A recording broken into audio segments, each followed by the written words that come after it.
നിൽക്ക് ഈ ഒരു ഡ്രസ്സ് കാണാതെ ആരും പോകരുത്. ഇത്രയും ക്വാളിറ്റിയും ഇത്രയും ഭംഗിയുള്ള ഒരു ഡ്രസ്സ് നിങ്ങൾക്ക് ആരും തന്നെ ഇതുവരെ കാണിച്ചു തന്നിട്ടുണ്ടാവില്ല. അതും ഇത്രയും വിലക്കുറവില്ല കേട്ടോ. ഇത് ഞാൻ ഫ്ലിപ്കാർട്ടിൽ നിന്ന് വാങ്ങിയിട്ടുള്ള ഒരു കുർത്ത പാൻറ്റ് ദുപ്പട്ട സെറ്റാണ് കേട്ടോ. അപ്പോൾ ഇത് ഓപ്പൺ ചെയ്ത് നോക്കാം. ആദ്യം നമുക്ക് കുർത്ത നോക്കാം. അതിൻ്റെ ആ ഒരു ചെസ്റ്റ് ഭാഗത്തെ വർക്കാണ് കേട്ടോ ഏറ്റവും ഭംഗി കൊടുക്കുന്നത്. ഹെവി ആയിട്ടുള്ള വർക്കാണ്, സ്റ്റിച്ചഡ് വർക്കാണ്, അതുകൊണ്ട് അത് ഇളകി പോകുന്നുമില്ല കേട്ടോ. സ്ലീവ് ആണെങ്കിൽ പ്ലെയിൻ ആയിട്ടാണ് വന്നിട്ടുള്ളത്. ഫാബ്രിക് വന്നിട്ടുള്ളത് ചന്തേരി ഫാബ്രിക് ആണ്. അത് ഇടാൻ തന്നെ നല്ല സുഖമാണ് കേട്ടോ. അതുപോലെ ഓഫ് വൈറ്റ് കളറിലാണ് വന്നിട്ടുള്ളത്. ഞാൻ എടുത്തിട്ടുള്ള സൈസ് എന്ന് പറഞ്ഞത് സ്മോൾ ആണ്. എല്ലാ സൈസും അവൈലബിൾ ആണ് കേട്ടോ. സ്ലിറ്റിൻ്റെ മുകൾ ഭാഗത്തേക്കായിട്ട് ലൈനിങ് കൊടുത്തിട്ടുണ്ട്. അത്യാവശ്യം നല്ല ക്വാളിറ്റിയുള്ള ലൈനിങ് തന്നെയാണ് കേട്ടോ. പക്ഷേ അതിൻ്റെ അടിഭാഗം സ്റ്റിച്ച് ചെയ്തിട്ടൊന്നും ഇല്ല കേട്ടോ. പ്ലെയിൻ ആയിട്ട് അങ്ങ് വിട്ടിട്ടാണുള്ളത്. അപ്പോൾ ഇങ്ങനെയാണ് നമ്മുടെ ഒരു കുർത്ത വരുന്നത്. നമുക്ക് പാൻറ്റ് നോക്കാം. പാൻറ്റ് ആണെങ്കിൽ ഒരു സൈഡാണ് കേട്ടോ ഇലാസ്റ്റിക് വരുന്നുള്ളൂ, മറ്റേ സൈഡ് ഇലാസ്റ്റിക് വരുന്നില്ല. സാധാരണ സ്റ്റിച്ച് ചെയ്ത പോലെയാണ് കേട്ടോ. ഇതുപോലെയാണ് വന്നിട്ടുള്ളത്.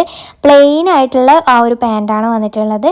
വേറെ പ്രത്യേകിച്ച് ഒന്നുമില്ല. പിന്നെ ഞാൻ പോക്കറ്റും കാര്യങ്ങളൊക്കെ ഉണ്ടോയെന്ന് നോക്കി, പക്ഷേ പോക്കറ്റൊന്നും ഇല്ല കേട്ടോ. നമുക്കിതിൻ്റെ ഷോള് നോക്കാം. ഷോളും ആ ഒരു ടോപ്പും ആണ് കേട്ടോ ഇതിന് ഏറ്റവും കൂടുതൽ ഭംഗി നൽകുന്നത്.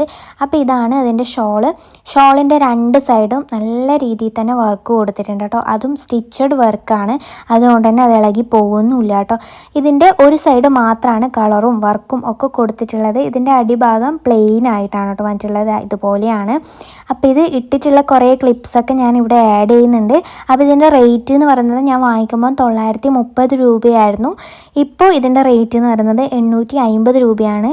അപ്പോൾ ഈ ഒരു റേറ്റിന് സൂപ്പറാണ്. നിങ്ങൾ വേണമെന്നുണ്ടെങ്കിൽ ലിങ്കിൽ നിന്ന് കമൻറ്റ് ചെയ്താൽ മതി.